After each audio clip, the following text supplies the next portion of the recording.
Donald Trump is about to enter the White House again. Regarding this, there's no country more pessimistic than Iran. As the archenemy of the United States, Trump, who adheres to the principle of America first, launched an unprecedented and comprehensive strike against Iran. Now that Trump's return to the White House is just around the corner, it's foreseeable that another all-round suppression of Iran is already on the verge of happening.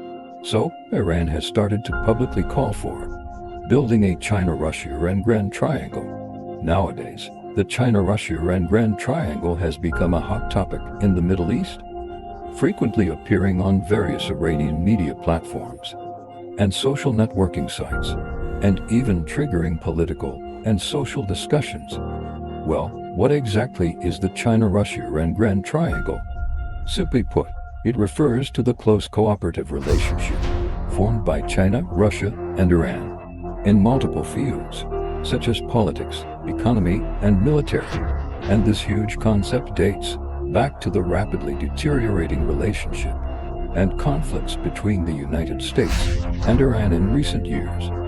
The conflict between the United States and Iran has a long history. The root cause of the conflict lies in that, driven by the goal of global hegemony, one of the core objectives of the United States Middle East policy is to prevent the rise of regional powers while ensuring the absolute security of Israel. Iran, on the other hand, has always harbored the dream of becoming a major power, and its foreign policy has always pursued independence and autonomy. Opposing the United States and opposing Israel has become its consistent and established principle, coupled with the fundamental ideological conflicts deeply rooted in both countries. The confrontation between the United States and Iran has become inevitable. After 2016, the diplomatic concept of the United States has shifted from multilateralism during the Obama administration to unilateralism and refined egoism advocated by the new president, Trump, as long as something doesn't conform to the short-term interests of the United States.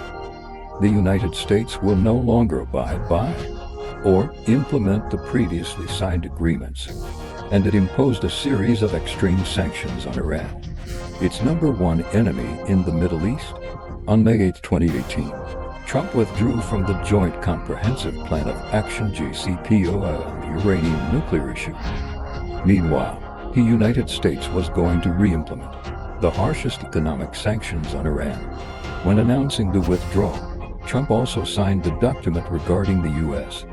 withdrawal from the JCPOA. After Trump announced the withdrawal from the JCPOA, the U.S. Treasury Department stated that the U.S. sanctions would be re-implemented within the next 3 to 6 months.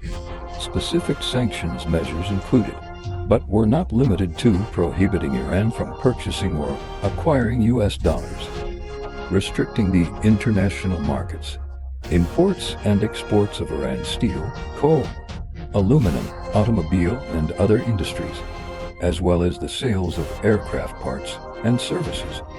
In particular, Iran's oil sales became the focus of U.S. sanctions. Trump attempted to block Iran's oil sales, to successively strike at Iran's nuclear program and its support for proxy forces in the Middle East.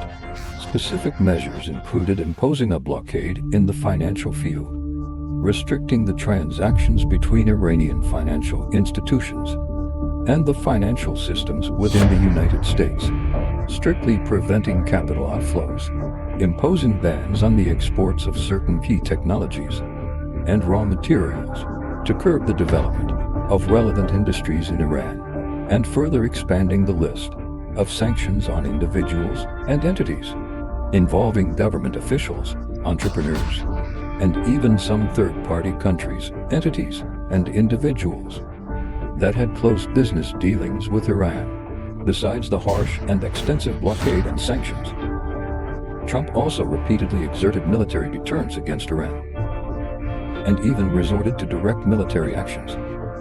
The most typical military move was undoubtedly the assassination of Iranian General Qasem Soleimani in 2020. as the top general of the hardline anti-American faction in Iran. Soleimani's whereabouts had always been under U.S. surveillance, and the intention of targeted assassination was extremely obvious. In early 2020, after obtaining intelligence that Soleimani would go to Baghdad, the United States quickly formulated an assassination plan.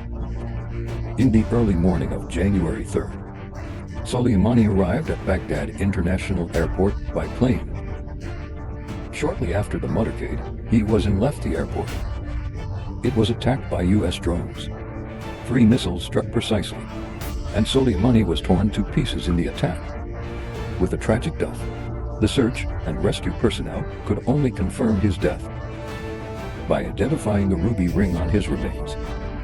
In addition to all of the above, the Trump administration also spared no effort to try to completely push Iran into the abyss through cyber attacks, building alliances, preventive airstrikes, defining the Houthi rebels as a terrorist organization, and other means. However, Trump's extreme pressure only lasted for 2 years. With Trump's defeat in the 2020 election, Iran got a breather. But now that Trump is set to return to the White House this year, Iran's prospects for the next 4 years are once again looking bleak. Under such circumstances, to avoid being pushed into a desperate situation, Iran has started to frequently reach out to China and Russia, shouting out the so-called China-Russia-Iran Grand Triangle. In recent months, the relationship between Russia and Iran has obviously warmed up. In January of this year, during Iranian President Ebrahim Raisi's visit to Russia, Iran submitted a new draft of the 20-year Strategic Cooperation Agreement to Russia. Currently, the political elites of both countries are intensively negotiating to promote the early signing of the agreement. Among the various reasons for promoting the Russia-Iran relationship, the Ukraine crisis has become a catalyst for the upgrading of their relationship. The United States is actually the main factor driving the two countries to promote comprehensive cooperation. When meeting with Putin, Ayatollah Ali Khamenei expressed his understanding of Russia's stance on the Ukraine crisis, calling NATO a dangerous entity, and regarding NATO's eastward expansion as the root cause of the Russia-Ukraine conflict. Khamenei also called on Russia to remain vigilant against Western deception. Subsequently, Putin visited Iran in response. In terms of the policy towards the United States, Putin's visit highlighted Russia's geopolitical influence and the support of its allies. Iran, as a potential hub of the Eurasian trade corridor, is of great significance for Russia to break through the sanctions policies of Western countries and offset the impact of the blockade. For Iran, the Raisi government is actively promoting the Low East policy and regional diplomacy, hoping to decouple economic development from the lifting of sanctions through the JCPOA and reduce its dependence on the Western economic system. Meanwhile, Gazprom and the National Iranian Oil Company signed a huge cooperation memorandum. Russia will invest $40 billion to develop offshore gas fields in the Persian Gulf region and carry out technical cooperation with Iran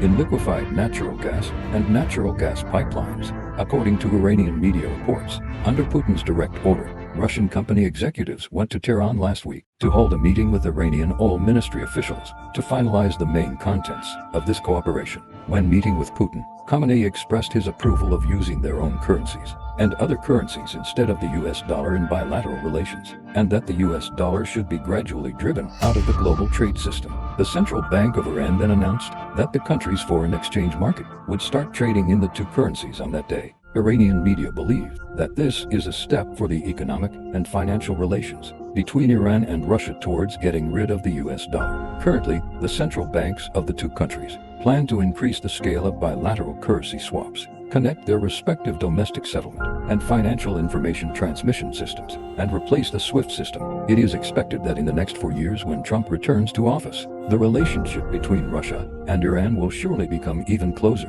By now, 2 of the 3 poles in the China-Russia-Iran Grand Triangle that Iran hopes for have already taken shape, and China has become the remaining crucial factor. In recent years, the cooperation between China and Iran has also been increasingly close. China and Iran signed a 25-year cooperation agreement worth a total of $400 billion. This strategic agreement covers multiple fields, such as infrastructure construction, energy development, and financial cooperation. The finalization of this deal has benefited both countries. The extensive cooperation not only helps Iran improve its domestic infrastructure and alleviate the economic difficulties caused by long-term Western sanctions, but also enables China to obtain a stable energy supply in Iran and expand the extension of the Belt and Road Initiative in the Middle East. About 30% to 50% of Iran's fiscal revenue comes from oil exports. China is one of the major buyers of Iranian oil. If China stops buying, Iran's economy will be severely affected. In addition, the cooperation between China and Iran ensures the stability of China's energy supply, especially in the face of fluctuations in the international energy market. After Iran was sanctioned, many countries dared not do business with it, but China still maintained its trade relations with Iran. China has become Iran's largest trading partner, exporting a large number of goods to Iran every year, including mechanical equipment, electronic products, chemical materials, textiles, and auto parts, accounting for about 1/3 of Iran's total imports. Moreover, China also plays an important role in promoting peace in the Middle East. When the conflict between Iran and Israel escalated, China called on all parties to remain calm and promoted ceasefire negotiations in the United Nations Security Council. The permanent representative of China to the United Nations emphasized that any form of violent behavior should be condemned and that the territorial integrity of sovereign countries must be respected. Also, China, Russia, and Iran are all members of the Shanghai Cooperation Organization and the BRICS. There is broad space for cooperation. Like Iran, Russia is also a partner of China in the Belt and Road Initiative. This multilateral cooperation provides a guarantee for China's development and cooperation in the Middle East and promotes the evolution of the regional security order. However, this doesn't mean that the China-Russia and Grand Triangle, shouted out by Iran, will surely come into being. The concept of the China-Russia and Grand Triangle is undoubtedly a grand blueprint that both Russia and Iran are eager to achieve. Against the backdrop of Iran's internal and external troubles, and Russia's suffering from sanctions and the ravages of war, the two countries naturally yearn to bring China on board. But their interest orientations and needs should not be the factors that determine China's choices.